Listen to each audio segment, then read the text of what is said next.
ভগবান বলে উঠল, ওরে দাপর শোন, তাহলে একটা কথা বলি। শিশুপাল দন্তবক্র দাপর যুগে, ত্রেতায় হলো রাবণ আর কুম্ভকর্ণ, সত্যতে তারা ছিল হিরণ্যাক্ষ হিরণ্যকশিপু। আর এরা কারা জানিস? এরা তো আমারই অংশজাত, আমারই বৈকুণ্ঠের দ্বার রক্ষক জয় আর বিজয়। এই শিশুপালকে আমি কিন্তু হত্যা করতে চাইনি রে। শিশুপালের পিতা, শিশুপালের মাতা হলো আমার পিসিমা।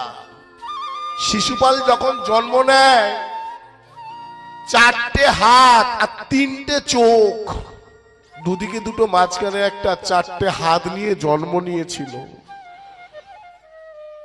পিতামাতা খুব অসুখী ছিল, কিন্তু দৈববাণী হলো যে ব্যক্তি শিশুপালকে কোলে নেবে বা তাকাবে, তার চোখের চাউনিতে যে যখনই ওই শিশুপালের দুটো হাত খসে যাবে, একটা ত্রিনয়ন খসে যাবে, ভাববে তারই হাতে ওর মৃত্যু হবে। না হলে শিশুপালকে কেউ হত্যা করতে পারবে না, পারবে না, পারবে না। শিশুপালের মা কি করলো? সব রাজাদেরকে খবর দিল, যদু বংশ থেকে শুরু করে যতগুলো বংশের রাজারা আছে সবাই এক এক করে নিমন্ত্রণ খেতে এলো।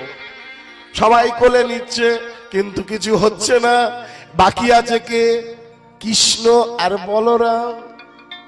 এইবারে কৃষ্ণের কাছে এসে বলছে, কৃষ্ণ, আমার ছেলেটা কেমন দেখতে হলো না হলো তুই একবারও গেলি না, গিয়ে দেখে আসলি না? চল চল, আমার ছেলেকে দেখবি, চল। ভগবান বলে, আমি তো যাব না পিসি। বলে, কেন যাবি না? বললো, না আমার সময় হবে না এখন। ভগবান তো যেতে চাইনি। বললো, না কোনো কথা শুনবো না, চল চল। শ্রীকৃষ্ণ এলেন, বলরাম এলেন, আর যেই শ্রীকৃষ্ণর কোলে দেয়া হলো শিশুপালকে, দুটো হাত খসে গেল, মাথার একটা চোখ, নয়ন খসে গেল। সঙ্গে সঙ্গে কেঁদে উঠল শ্রীকৃষ্ণের পিসি, বলে উঠল, গদ গদ নয়নে, অশ্রু ভারী নয়নে, বলে উঠল, কৃষ্ণ রে,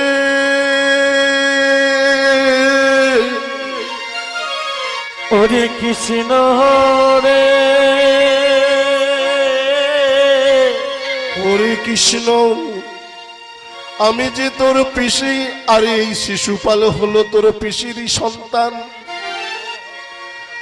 আজ তোর হাতে মৃত্যু হবে এটাই আমি জানতে পেরেছি আমার সন্তানের।